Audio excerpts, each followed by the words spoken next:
Hey cool, I'm back with another video, and this time is about the solar eclipse that happened like 3 weeks ago.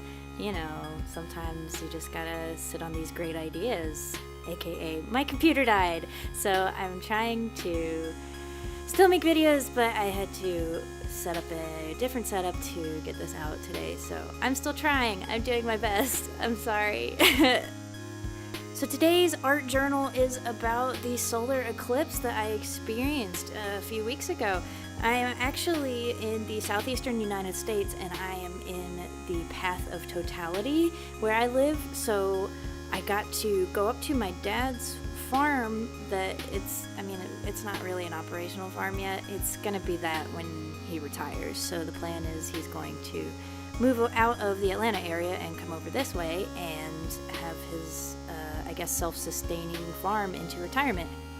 So my dad has this pretty large little set of acres in this mountain town, and he invited myself and a few other people, some of his coworkers and friends, to hang out and watch this eclipse. And it was really cool, and I know everybody who saw it is saying that, and that kind of doesn't do the event justice, but it really was just this fantastic experience. And I knew as soon as I heard that this was happening like a year ago or more, however long ago it was when I heard about it, I knew that I was definitely going to be excited to witness it. So this picture is a drawing based off of something that one of the guys there was doing. He was showing me that when you make your hand into this kind of OK symbol, if you make the middle circle tight enough, your shadow that it casts on whatever's below it will show the shape of the eclipse. And so I got this idea for this kind of tattoo flash inspired drawing where the center of this OK symbol was the moon crossing over the sun. And then I just envisioned in my head how I would color it, and I thought, well, I really would like to do a gradient. And initially, actually, in my mind, I thought that I was going to do a dark purple to a light lavender.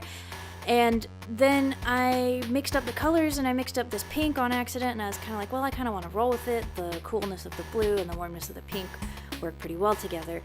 And so I wanted to practice gradients, and maybe I should have done that with watercolor because it would have been a lot easier. I instead did it with gouache, and gouache is I'm probably doing it wrong, let me just preface by saying that, but it's for me, whenever I use it, it's a very finicky material. Like once it's down and dried, it's kind of hard to blend. So my instinct is to use the colors sort of patchily and then blend them out together. That's kind of how I do it digitally, and that's also how I would do it with maybe like a charcoal or something a little more fluid like a watercolor. But instead I decided to use gouache because my watercolors that I currently have don't have a very good range of purples, and the gouaches that I use have a real nice purple hue that I can get out of it.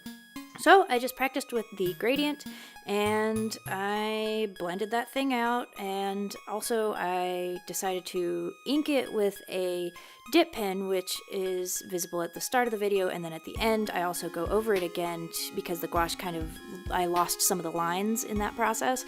So I really like using dip pens actually more than something like a micron or whatever type of fine liners there are on the market. First of all, it just feels a little bit wasteful on my part to throw out these pens because when I was younger and using them all the time, I would just go through them so quickly. And I think that's probably an illusion to me because I think that it's probably kind of equal. You know, you still get the plastic packaging of the dip ink, and so it's probably not really any more wasteful than the other. I just personally feel better about using a dip pen because the ink will last you a lot longer, and you can get a lot more variety out of the line depending on what tools you use. You can use a brush, you can use, any number of different pen attachments, and you only have to buy that once, and then you just buy the new ink every time. So what I'm doing here is I am overlaying these little moons sort of shapes. Actually, I guess technically it would be the shape of the rim of the sun, because something else that happens during the eclipse is that when the light gets scattered through things like leaves or something else that's kind of dappled like that, it will cast out these little shapes of the eclipse as well in the shadows. And one of the things that we did was we took like a pasta strainer and we saw that effect from the little dots in the bottom of the pasta strainer. So that was really cool too. And let's see what else. So I was inspired by Tattoo Flash and the kind of interest in feminine hands and in those shapes. And I really wanted to make it kind of girly. I just thought it would be cute. You know, I really love incorporating feminine elements into my art. Not to say that you have to be feminine if you like pink and all that, you know, but I personally feel like a lot of my femininity is, I embrace that with, you know, doing my nails and wearing dresses and the pink stuff. So I like to bring that into my art when I can. As for the Eclipse itself, it's kind of hard to explain, and I'm sure that there's a lot more interesting videos out there on the internet, but here's a little bit of a video that I recorded just to show how dark it actually got. I mean, it's darker in the video than it was in real life. It was more kind of like a twilighty, dusky kind of experience, which was weird because it was about, you know, 2:30 in the afternoon. And of course this is time-lapse, it's sped up, so it's a lot faster than it happened in real life, but it was fascinating to be there and to watch it. And it's also really weird because the light during the day, as it became more and more of an eclipse, it was less orange and what it would look like at sunset, and it looked more like dimming the brightness on your phone or something like that. It's like everything became this weird kind of gray color, and then all of a sudden it just shifted into this dusky night, and there was a faux sunset in the distance even though the sun was right above us. It was crazy and just this very overwhelmingly huge experience, and so I'm very excited that I got to see the totality of it and that I was very conveniently located as far as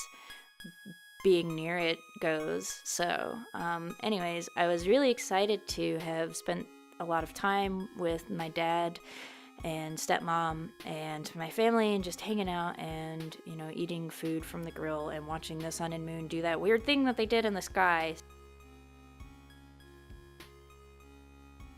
I don't know what my next art journal is gonna be because how do you follow up something like a giant celestial event like this? I don't know. My next journal video is probably gonna be really boring in comparison. So who knows? We'll see what happens next time. Thanks for watching, and I'll see you in the next video.